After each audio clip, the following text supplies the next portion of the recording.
Hello everyone, welcome to Ankita's makeup studio and academy.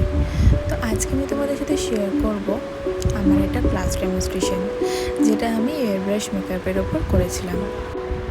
তো airbrush use করার আগে আমি যে প্রোডাক্টগুলো ইউজ করেছি যতটা সম্ভব আমি দেখাবার চেষ্টা করেছি। দেখো আমি কীভাবে স্কিন প্রিপারেশন করেছি।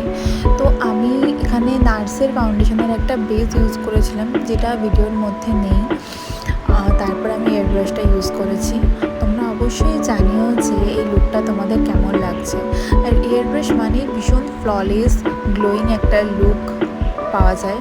তো আর এখানে আমি আই মেকআপের জন্য আমার একটা ফেভারিট প্যালেট পিএসি, যেটা রিজনেবলের মধ্যে ভীষণ ভালো, ওটা আমি ইউজ করে নিয়েছি। আর অবশ্যই জানিও তোমাদের আমাদের কাজ কেমন লাগলো। আর আমার নেক্সট মাস্টার ক্লাস স্টার্ট হচ্ছে আগস্ট থেকে। তোমরা যারা চাইছো আমার কাছে শিখতে অবশ্যই কন্ট্যাক্ট করো। আর আমার ব্রাইডাল